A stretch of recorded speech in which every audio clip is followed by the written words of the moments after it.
La nostra storia di oggi è la storia di un uomo in divisa, che apparentemente potrebbe essere un uomo come tanti altri. Anzi, più che un uomo è un po' più di un ragazzo. È un ragazzo che crede nel proprio mestiere, crede nella fedeltà al paese, crede in ciò che fa e ha un elevato senso di responsabilità nei confronti tanto del proprio ruolo, della divisa che indossa, quanto delle persone che è chiamato a proteggere. Un uomo, anzi un ragazzo, che aveva, come detto, un alto senso del dovere, ma ancora di più, aveva una grande propensione a esercitare con estrema serietà e dedizione quello che per lui era più di un lavoro, era quasi una missione. Un uomo, anzi un ragazzo, che esattamente 82 anni fa decise di sacrificare ciò che era più prezioso, più caro, la propria vita, per altre persone qualsiasi, persone che a volte faceva fatica addirittura a conoscere, persone che però erano perfettamente innocenti, come lo era lui, un uomo, anzi un ragazzo, che decise di donare la propria esistenza fino all'ultimo respiro per la salvaguardia dei civili, degli innocenti, degli inermi di fronte a una cieca volontà di rappresaglia da parte di un nemico invasore. Un uomo, anzi un ragazzo, di nome Salvo Rosario Antonio d'Acquisto. Questa è la sua storia. Prima di addentrarci nella storia del nostro personaggio di oggi, vi esorto ancora una volta a pensare al tema della sicurezza online, un tema fondamentale perché dovunque ci troviamo, da qualunque dispositivo si scelga di navigare online, il rischio di essere esposti alla possibilità di perdita dei propri dati o peggio ancora di penetrazione delle nostre banche dati è sempre molto alto. Noi di Dentro la Storia, da tanto tempo, ci siamo affidati a un partner strategico preziosissimo che si chiama NordVPN, la migliore VPN in circolazione. Un servizio, quello di NordVPN, che ci consente di navigare da qualunque dispositivo in totale sicurezza ovunque ci troviamo, accedendo anche a contenuti bloccati per questioni di geolocalizzazione. Con NordVPN potete anche voi usufruire di questo eccezionale servizio in qualità di amici di Dentro la Storia. Vi basta cliccare nei link che trovate in descrizione per accedere ai piani biennali di NordVPN che vi regalano 4 mesi extra gratuiti, una protezione a prova di bomba e la consueta garanzia di 30 giorni soddisfatti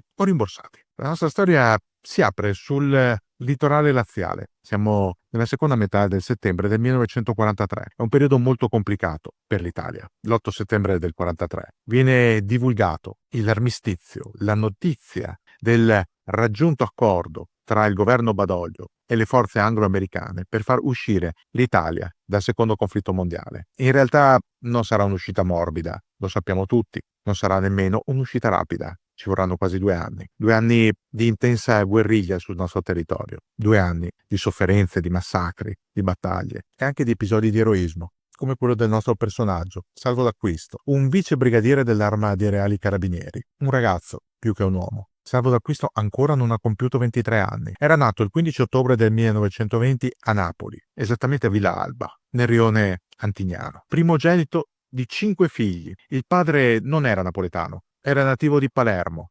La madre, Ines Marignetti, invece era autoctona, era proprio di Napoli. Salvo d'Acquisto era stato cresciuto in un ambiente fortemente cattolico, mantenendo un carattere riservato, serio, deciso, non esattamente schivo, ma nemmeno così espansivo. Aveva anche una bella voce, Salvo d'Acquisto. In gioventù, ad appena 14 anni, aveva provato la via del conservatorio, poiché possedeva le tonalità del baritono, ma quella musicale non era la sua vera via, non era la sua reale vocazione. Lo avrebbe scoperto un po' dopo. Ma torniamo al 22 settembre del 1943. Lo Stato si è sfaldato. Dopo la dichiarazione dell'armistizio, il governo e il sovrano sono fuggiti, sono andati verso gli Abruzzi, si sono imbarcati su una corvetta e sono andati a sud, a Brindisi, dove già ci sono gli alleati, senza una guida. Roma è stata lasciata alla mercé dei tedeschi, pur con una orgogliosa resistenza da parte sia di alcuni reparti rimasti in zona, che dei primi nuclei di resistenza civili che si sono armati per opporsi all'invasore tedesco. Invasore che ha applicato il piano Axe per occupare la penisola, un piano organizzato dopo la caduta di Mussolini, ma sono tutti argomenti che abbiamo già trattato e che trovate nel canale. Il litorale laziale, dopo l'8 settembre, è stato occupato da formazioni tedesche, in particolar modo dai paracadutisti della seconda Fallschirmjäger Division. Sono uomini duri, abituati al combattimento, e nella zona di Palidoro, vicino a Torre in Pietra, un reparto della seconda Fallschirmjäger ha preso possesso di una vecchia torre di avvistamento, una torre di quelle costruite nel periodo tardo medievale, nel periodo della paura delle incursioni saracene. Una torre che era servita fino a poco tempo prima da caserma e deposito della Guardia di Finanza. La Guardia di Finanza aveva sgombrato le postazioni all'inizio del mese di settembre, poco prima dell'armistizio. Là dentro erano rimasti dei bauli, delle casse, tutto inventariato, ma lasciato lì, pensando che nessuno avrebbe comunque toccato quella posizione. Probabilmente i finanzieri non sapevano che sarebbero arrivati i paracadutisti tedeschi. Probabilmente non immaginavano i finanzieri che i paracadutisti non avrebbero badato ai cartelli di attenzione, non avrebbero fatto caso alla porta sbarrata, anzi l'avrebbero aperta senza troppi problemi e non si sarebbero preoccupati di rovistare fra quelle casse. Fra quelle casse c'era anche qualcosa. Ancora oggi non sappiamo esattamente se fosse una bomba a mano non perfettamente conservata, forse addirittura con la spoletta corrosa, oppure del tritolo sequestrato poco tempo prima a dei pescatori di frodo. Comunque era materiale sequestrato che i finanzieri avevano inventariato e lasciato lì in custodia. Fatto sta che il 22 settembre del 1943, nel tardo pomeriggio, una esplosione scuote quella torre. 2 paracautisti tedeschi restano sul terreno, non si rialzano più, sono morti. Altri 2 rimangono feriti nell'esplosione. La prima parola che circola è potente, è pericolosa, è attentat. Un attentato. I tedeschi sospettano un'imboscata da parte di qualcuno, probabilmente da parte di italiani che si oppongono alla loro occupazione e vogliono immediata vendetta. C'è una circolare emanata pochi giorni prima dal feldmaresciallo Albert Kesselring, una circolare che prevede il diritto di rappresaglia immediato da esercitarsi entro 24 ore nei confronti di qualunque popolazione civile che si opponga con la violenza e quindi con atti violenti che causino il ferimento o peggio ancora la morte di militari tedeschi alla stessa occupazione. In forza di quella circolare, i soldati tedeschi, i paracautisti tedeschi, vogliono compiere una rappresaglia e si recano lì, a Torre in Pietra, per rastrellare donne, vecchi, bambini, uomini qualsiasi, tutti quelli che trovano. Le donne dopo un po' vengono lasciate stare. Si radunano gli uomini, ma anche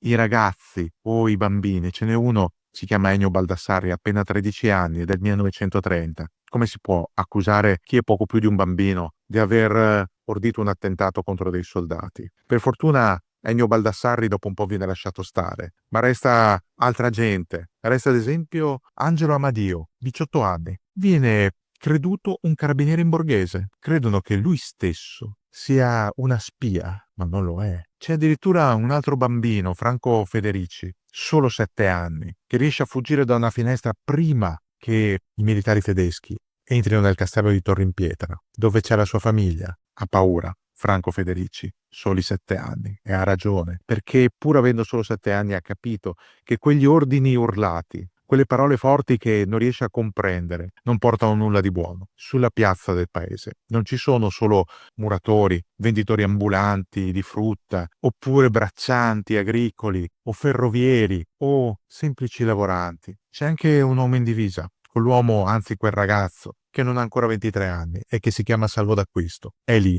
in qualità di responsabile dell'ordine pubblico. Ma cosa ci faceva Salvo d'Acquisto a Torre in Pietra nel pomeriggio del 22 settembre del 1943? È una bella domanda. Allora, per capirlo dobbiamo tornare un po' indietro nella nostra storia. Dobbiamo tornare al 1939, l'anno in cui scoppia la guerra in Europa, non però per l'Italia. Il 15 agosto del 1939, cioè 16 giorni prima dell'inizio della Seconda Guerra Mondiale, Salvo d'Acquisto si arruola come volontario nei Carabinieri Reali. Viene inviato alla Scuola Allievi Carabinieri di Roma. Ne esce il 15 gennaio del 1940 con gli Alamari, la divisa, e viene assegnato alla compagnia comando della Legione Carabinieri di Roma. Passa qualche mese e l'Italia entra in guerra. È il giugno del 1940. Mussolini pronuncia il famoso discorso dal balcone di Piazza Venezia, arringa la folla. È l'inizio però di un periodo buio, difficile, tortuoso, molto doloroso per tutto il paese. Salvo d'Acquisto pensa solo a fare il proprio dovere e si arruola volontario per la Libia. Libia dove si combatte già alla fine del giugno del 1940 con le prime incursioni delle autoblinde inglesi al confine. Salvo d'Acquisto viene assegnato in qualità di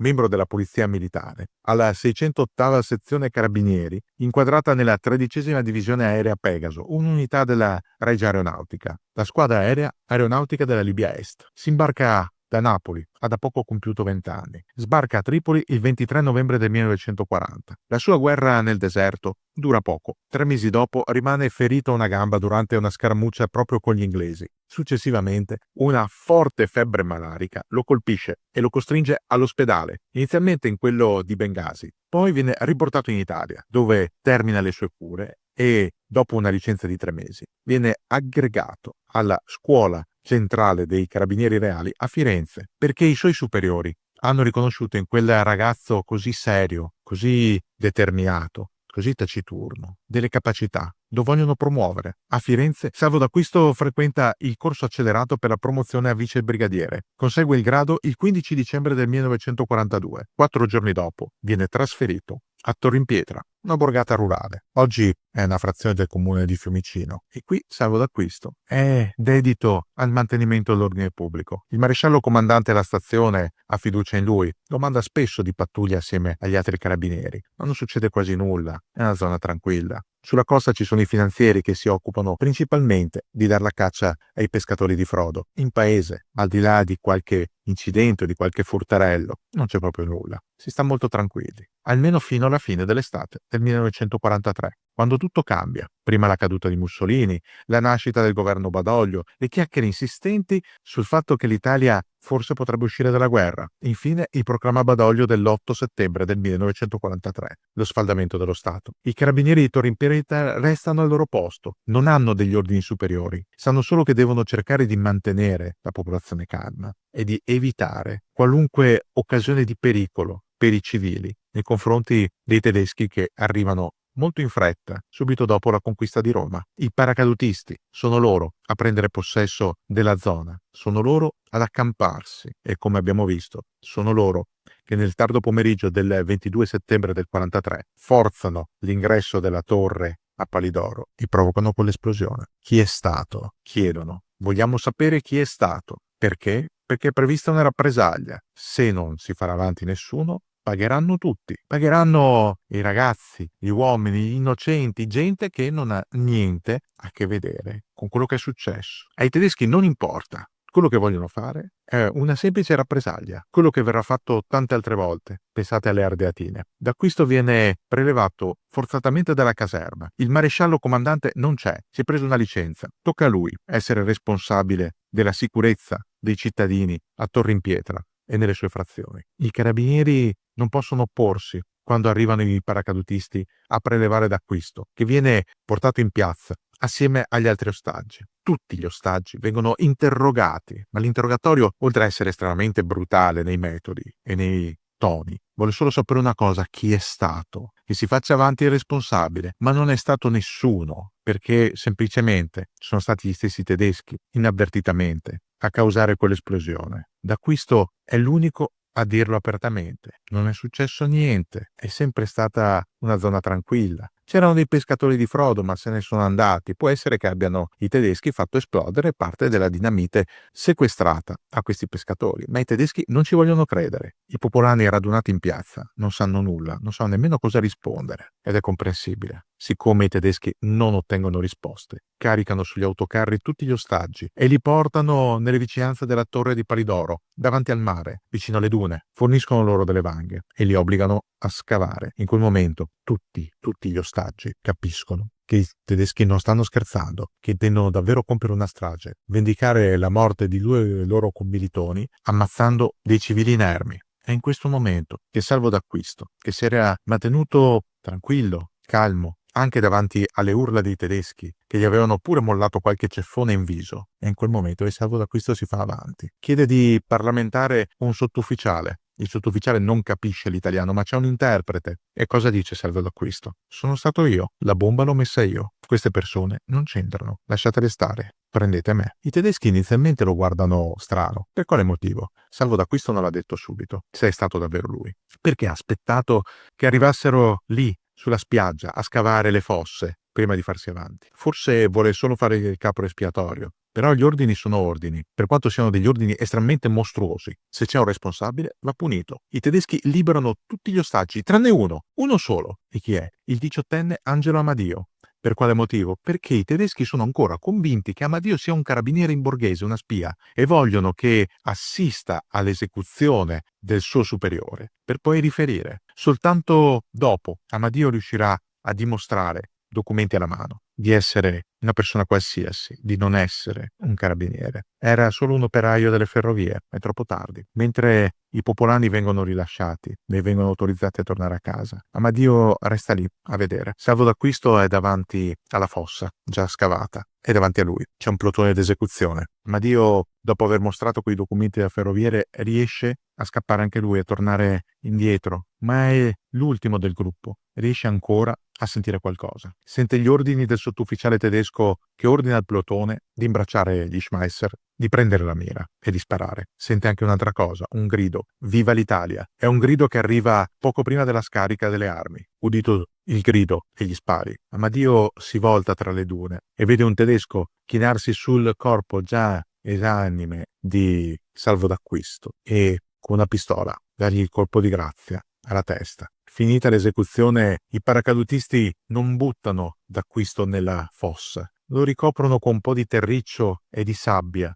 usando gli stivali. Secondo un'altra testimone che aveva assistito al rastrellamento, ma non all'esecuzione, qualche giorno dopo, lo stesso comando tedesco sarebbe tornato in zona e avrebbe detto ai popolani di Torre in Pietra: il vostro carabiniere è morto da eroe. Era davvero un eroe, Salvo d'acquisto. Era un eroe ragazzo. Aveva deciso di interpretare il proprio ruolo di tutore dell'ordine, tutore della legge e protettore della gente comune, civile, disarmata, nel senso più ampio, di fronte al rischio che della gente innocente, disarmata, coinvolta per un equivoco e un fatto grave, venisse uccisa in maniera così barbara. Aveva deciso di addossarsi delle colpe che nemmeno aveva. L'esempio di Salvo d'acquisto diventa un esempio di dignità nei confronti di un'Italia che in quel fine settembre del 1943 è frammentata, divisa. È un'Italia in cui il senso dell'italianità, della bandiera tricolore, dell'unità, recupera parte dei valori risorgimentali. È un'Italia che va ricostruita, prima come nazione e poi successivamente nelle sue infrastrutture, nelle sue vie, nelle sue strade, nelle sue piazze, nei suoi palazzi, nelle sue case. E la ricostruzione parte proprio da lì, da Torre in Pietra, dalle due donne, Wanda Baglioni e Clara Cammertoni, che dopo una decina di giorni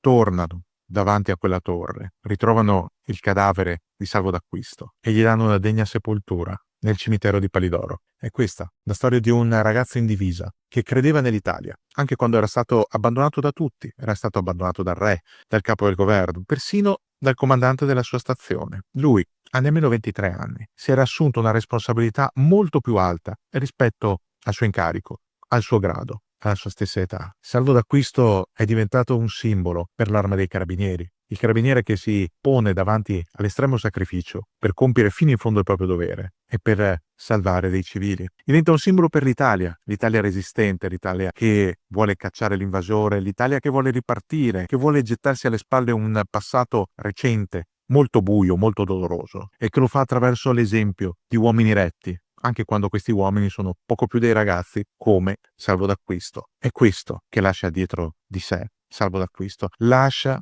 una memoria eccezionale, la memoria di chi ha saputo prendere una decisione molto pesante, molto grave, nel momento più difficile. Non è un caso se oggi il nome di Salvo d'acquisto è ripetuto più e più volte come monumenti, piazze, vie, addirittura una caserma a Roma, a Tor di Quinto, la caserma Centro Nazionale di Selezione e Reclutamento dell'Arma dei Carabinieri, del Comando delle Unità Mobili e Specializzate, chiamate proprio Palidoro, e del 4º Reggimento Carabinieri a Cavallo. L'Arma deve molto a Salvo d'acquisto, perché in un momento in cui quella che era l'Italia si stava sfaldando, come se fosse stata sostanzialmente della farina tra le mani, che sfuggiva via, mentre l'Italia perdeva parte della propria indipendenza, mentre l'Italia aveva già perso il contatto con un governo che si era dissolto nel nulla, mentre l'Italia si stava frammentando in zone libere, occupate, temporaneamente liberate, sottoposte a un regime fantoccio. Ecco, mentre accadeva tutto questo, c'era chi, come salvo d'acquisto, dimostrava tutta un'altra pasta, tutta un'altra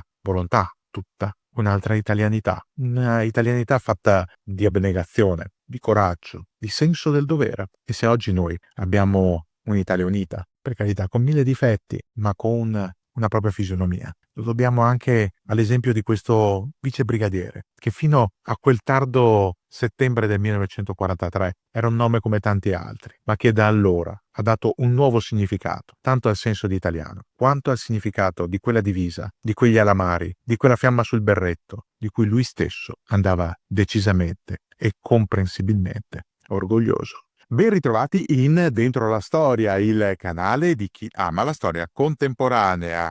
Ormai siamo verso la fine di settembre, ma penso che molti di voi ancora non conoscano il nostro sito ufficiale, che è online ormai da diversi mesi, un sito che contiene tante novità per questo 2025 e ne conterà ancora di più nel 2026, tra cui ovviamente i nostri video, i nostri podcast, i nostri articoli, i nostri approfondimenti, i nostri editoriali e soprattutto 2 servizi esclusivi. Uno è il nostro e-shop, se volete acquistare il nostro materiale, vestirvi come noi, avere le nostre tazze, i nostri gadget, ma ancora di più la nostra esclusiva newsletter mensile, un servizio pensato proprio per voi e che arriva nelle vostre caselle email all'inizio di ogni mese, quindi se ancora non siete registrati fatelo perché tra pochi giorni arriverà la newsletter di ottobre, una newsletter in cui troverete tanti contenuti pensati per voi, tra cui i nostri consigli anche di lettura